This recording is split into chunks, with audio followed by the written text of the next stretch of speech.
Hi, everybody. My name is Sophia Montez. My group is Maria, Bryn, Andrea, and Marissa, and we're doing phonological disorders. So, what is phonological processing disorder? Well, it is an impairment of an individual's phonological system.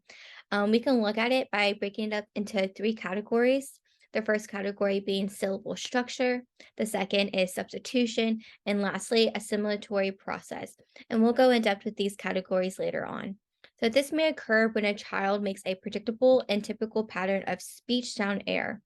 A phonological process disorder is a form of speech disorder. So, this will also affect their communication because ultimately it will limit their vocabulary, their sentences, and their speech production.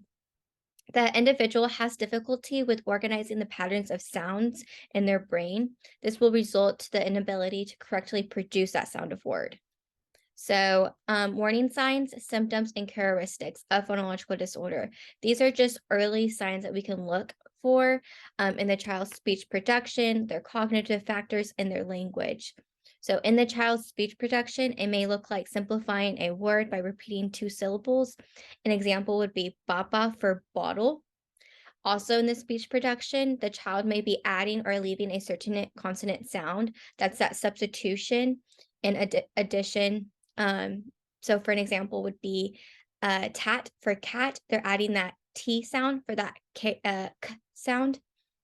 As for cognitive factors, the warning signs may be their performance in school, their IQ, and their language production. Lastly, as for language, early language warning signs would be problems with their language comprehension, sentence structure, and that low MLU. So that's where the short sentences comes in place and the lower vocabulary.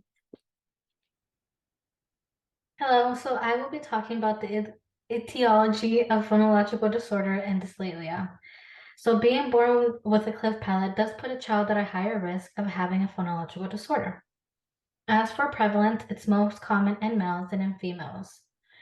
According to ASHA, it is of unknown cause, but there are some risks that could occur, such as family history, meaning if the parent or any siblings have any speech delay or any immature development. It can be pre and prenatal problems and also persistent otitis media with aphasia.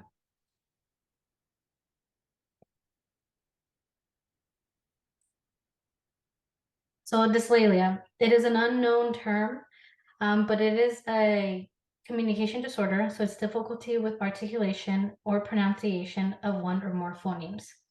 So according to Hudson and DeRuyter, dyslexia was defined as a functional and organic deficits in articulation. But as of 1931, the name has now been changed to articulation and phonological disorder. The general term is now called the speech sound disorder. So before 1931, when they changed the name, they did have four types of dyslexia, which is auditory, organic, functional, and psychological dyslexia. But as of now, according to ASHA, under speech sound disorders, we have functional and organic. So functional is known as an unknown case, which is phonological and articulation disorder. As for organic, it's a developmental or accurate, which include motor and neurological structure and sensor perception. For the neurology of speech production, it's important to remember what that what causes a phonological disorder is unknown. Phonological disorders are not due to brain injury, but we will go over the parts of the brain that help with the oral production of language. So that starts with the prefrontal cortex. That's in section 1. That's where we decide to speak. And then Broca's area, which is also known as Brodmann's 44 and 45. This area encodes language in planned speech. And then the supplementary motor areas, they plan and activate speech. And then they send information of those plans to the motor cortex so that then it sends the information to the speech muscles to move the articulators. Just a quick reminder of the movable articulators. They include the lips, the tongue, the soft palate, and the jaw.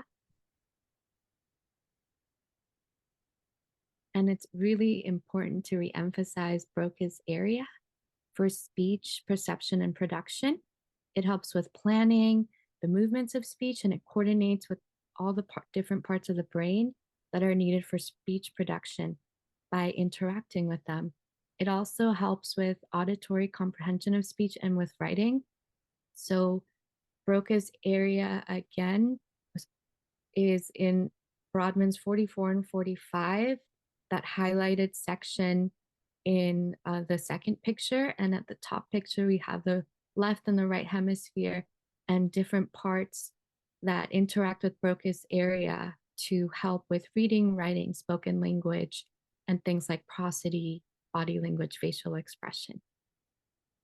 In the article, Everything You Want to Know About Treatment Approaches for Speech Sound Disorders highlights the differences between articulation disorders and phonology disorders.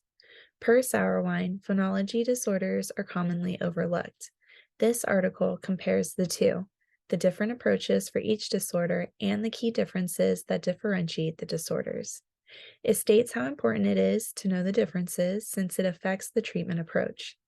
In the article, Sauerwein lists approaches for both articulation disorders and phonology disorders. The article lists 6 approaches for phonology disorders, each supported with research findings.